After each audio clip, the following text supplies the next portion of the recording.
What's up, guys? Your boy Joey B back today with some Dissidia Final Fantasy Opera Omnia content. It's been a while since I put a video out on this, mainly because I've been trying to get a grips with what to do, how to play, just so I can kind of start putting out little beginner guides for people at my sort of stage. There are videos out there by loads of different content creators, all smashing out endgame content and that, but to find an up-to-date sort of this is what is involved, this is what you do sort of guides, I can't really find many, so I'm trying to learn from snippets from other people and putting it together. And today we're going to go through basically characters and how to build them, what's involved in building them, what you should be looking for, and where to get some of the resources you need to do it. Before we get started, bang that sub button down below. You might not play the game, you might find you like it if you give it a go. I also play Near Reincarnation, that's the main game for this channel. So give them videos a little watch. When we get to 500 subs, we are going to be doing a little giveaway. So if you've seen the last giveaway, they're quite interesting. Yeah, so let's kind of get into this. So we'll jump into the party just now, right? This game's a bit different from all other games I play in the sense that if you look down the list, for the length of time I've been playing, look at all these characters I've got. Like, it is ridiculous. I'm not used to it. Most gacha games I play, you're pulling for characters, that's where your pulls come from. And in this, it is not the case. You pretty much can acquire every character in the game for free. That alone is fantastic. If you watched my earlier video, I explained to you what the sort of banners are. You're pretty much pulling for weapons. So if we jump in to my van up here, let's have a little look. So this is your sort of character screen, and you can equip your character with a weapon as seen up here. I've got a burst type weapon for Van. I'll kind of explain that a little bit. And you get to pick his different equipment as well that all provide additional stats and stuff. So, what do you do with your characters? How do you get them stronger? Down the bottom left here, in this area, you'll see a thing called passive abilities. I'll explain how we build these and where to go to get the materials for it. But basically, you go in, and once you level up your crystal, that will show in a second, and your character level, you get all these passive unlocks. If you play Final Fantasy before, you kind of understand this kind of menu. It's been tweaked a little bit, but it's initially the same sort of thing. They've just added it to a different sense in how to unlock. You get board passives that I'm going to show you. It just improve all the abilities you've got for your characters. Equipment passives, that's from your weapons and your gear. And artifact passives. Right, okay, so that's the main place that you're boosting all the sort of skills that put out your DPS. Anyway, how do we do it? So, let's just jump in to the enhancement screen here. So, as I said, I think it was my first video, as like, once you start, kind of, you get free rolls and all the banners that are available in a minute. We'll go through them at the end. Just get some characters, put the weapons that you've got on and push through a bit of the story, and you'll get a ton of materials. So in this screen, this is your crystal strength. This basically boosts the level cap of your character while adding additional stats. So I'll go down to my X-Death because I pulled on his banner just because I was, well, in all honesty, I was wanting some dopamine, so I got it. So yeah, as you can see here, originally you'll probably only get to about crystal strength 70 from just playing through the campaign initially, because you'll need the rank 6 crystal material, which doesn't drop quite early, but for a new player jumping up to 70, like, this is for a 4-year-old game, and we're basically jumping straight ahead into pretty much what's available to the endgame players, minus the last 10. And you'll see here, like, attack boost up extension. So it'll boost when you use your attack up, it'll boost the length that lasts for. You'll see the level cap plus 10 at 71. Yeah, just adds all the stats up to boost your character that bit stronger. I'm not going to put him up to strength 80 just yet. I'm holding off for a little bit. So yeah, that's where you get it. I'll show you where to get crystals in a minute. So we'll come back out here. The top right here, this is your level up. This is where you level up your characters. I've got a video out showing you a way to do it through farming XP. But if you're like me and sometimes you just get a little bit impatient, you only want to kind of get one character up. Let's pick somebody that will put up with Tifa, because she will be coming back in banner soon. I'm definitely going to go for Tifa. So what you do is you jump in here, and this is basically your rank up material. So just click your max. Your max, it's wasteful, I know. There you go, but for the sake of content, you put it up. Both, there you go, that's her level 50. Easy as that. The rarest chocobo feathers, the ones I've got 144 of, I don't see them dropping too often, but I am still early game. Completing your daily quest, which is literally the easiest thing in any game I've ever played, you get 6, so you can use them daily if you really want. Right, enhance and realise. I know I've missed the training boards, we'll come back to that. So this is where you're building up your weapons. This is the most important thing in the game for getting your characters to be sort of at the peak of where they can be. So as you can see here, I've arranged these in CP, and you'll see I've got some weapons here with the combat power of 130. I've got some at 110, 90s, 70s. I explained that a little bit in the other video. These are basically, well, when the game first came out, you had like a CP cap of 35, and that was the strongest weapon for the character. And as time's progressed, they've brought more out. And each of these weapons come with its own unique ability or passive when you have maxed limit breaked it. That'll be a term you hear often. Let's see if I can't just pick a weapon here and max it out for you guys, just so that we can kind of see. So I believe this is X-Death's weapon. So let's confirm that. Let's limit break it. I am going to use 4 materials here. Max 8. Oh, that's a terrible decision. Hold on, let's choose a different weapon. Right, so we're into X-Death's CP90 weapon.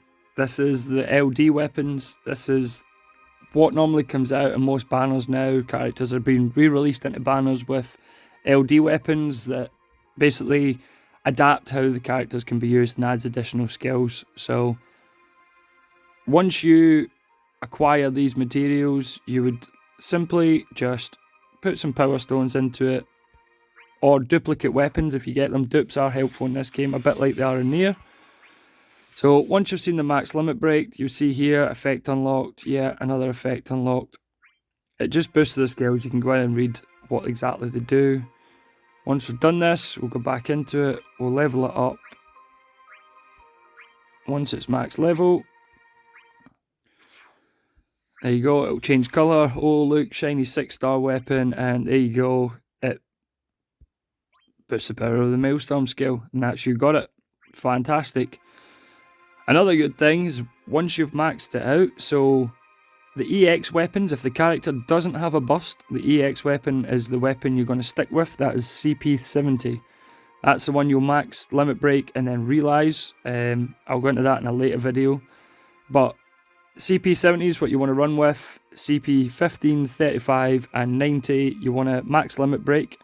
Once you've max limit break these weapons, we can come back into the view and sell screen. It automatically locks weapons that you've boosted up as well. However, so we can go into here, unlock it, and once you've max limit break these, you can then sell the weapons.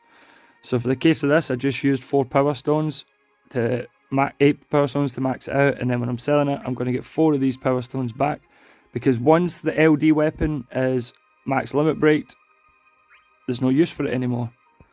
We're good to go, because we're going to be using his CP70 or his bust weapon, which I have. There you go. So that's how you upgrade the weapons to unlock the passives. For the realization, you kind of need a bit more materials. I'll go into that in a second because it's on this screen. and it's actually the next one we're going to look at. This is refine. This is basically your crafting. So these are materials you need to realise. At the top here, you've got stuff for your 7-star gear, and the 2 bottom left positions down here, this is your books for weapons and armour. You need one of these to realise a limit break broken CP 70 weapon, and then you need the ingots to max limit break it once it's been realised. So yeah, this is a screen. So obviously I can craft a couple of these.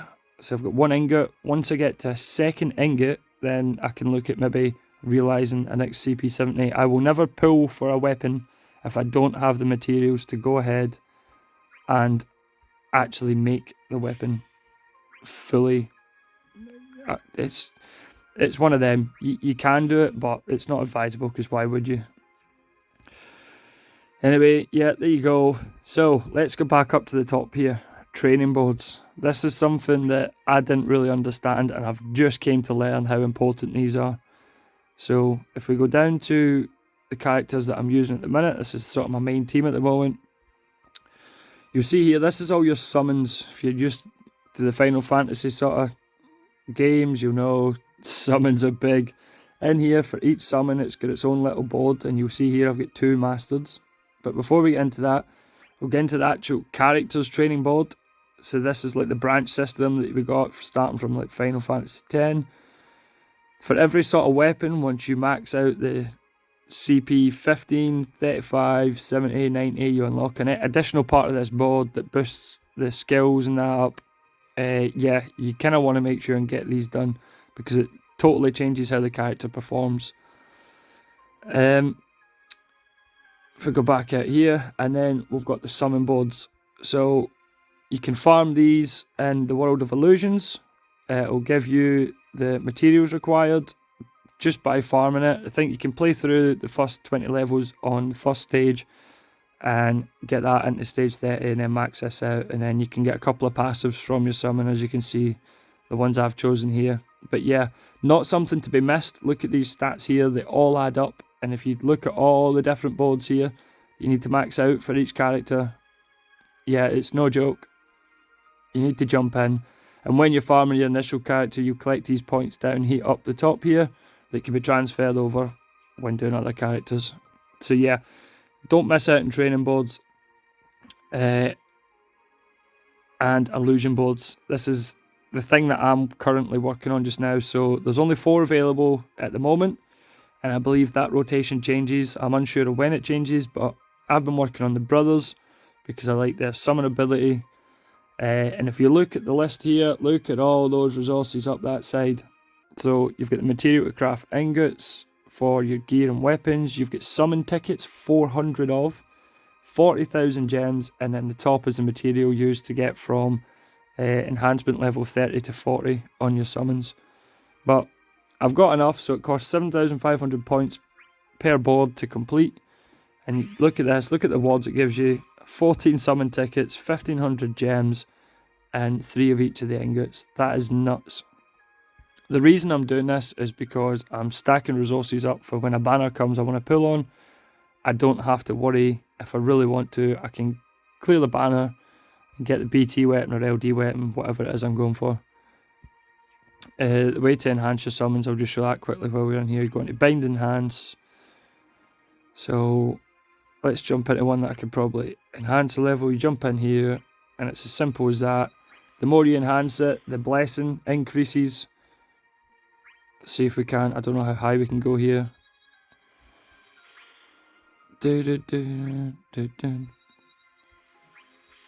I'm doing this one because his illusion board's open at the minute and I'll probably work on it. Right, so I can't go any higher. But yeah, so you'll see there, the next time I level it up, the BRV regen effect goes up by 5%, and so on and so forth. The magic damage goes up. Yeah, you're just boosting the summon power. So I believe that's pretty much everything that's involved in sort of building your character. You have to do that with each and every single one. It's not a sprint. This is a marathon. There's no big rush at all. I'll just jump in here now and show you where you can sort of farm the materials. So the screen that pops up, this is the world of illusions. This is where to farm your summon materials. So you'll start on these ones down here. As you can see, I've done for Ifrit and the brothers. Once you've done them and got your summon to level 20, you can jump up and you can jump into the ultimate, which gives you the ability to be able to rank them up to level 30. And then once I'd finished level 30, that's when the illusion divine balls comes out and you can farm up and you can get all those goodies that I just showed you.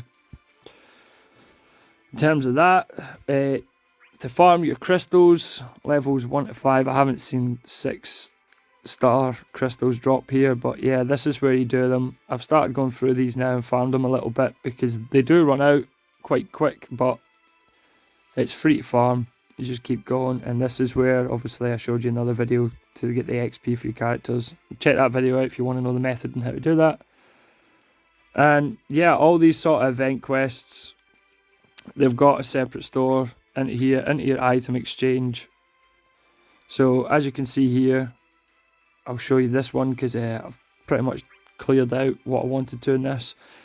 You farm these event quests. One of them's a public event right now, so the entire community's going for it, and everyone's getting rewards when the community hits milestones, which is pretty cool. But yeah, you go into here, so you can buy all your different stuff. These are artifacts that you can use that I showed you. You just get more passive effects for your character once you level them up. Doesn't take much. But yeah, here's all your sort of crystals if you want to buy them that way. I've been doing that a little bit. So yeah, that's where to find your crystals, guys. I don't think I've missed any major important parts in this. It's a lot to take in initially, and well, just take baby steps. Watch some videos out there from the guys at the end, see what they're doing, and yeah, the game's definitely worth a go. As you can see, I'm loving it. This is the summon sort of things. If you are just about to start right now, I couldn't even really explain which banner to pull for at the minute, because I started at a different time. I was lucky. I got a triple BT banner, so it was worth rolling on. But yeah, have a look. There's some good videos out there explaining the banners and whether you should or shouldn't pull and who's good for what, because every character has its own little niche. They're all fantastic. It's just some do jobs a little bit better than others, as you'd expect in other games as they've been re-released and improved. So yeah, definitely check the game out. Make sure bang that sub button, give us a like in the little video, and yeah, hopefully I'll see you in some more content if I can get my head around the next sort of steps. So until then, see ya.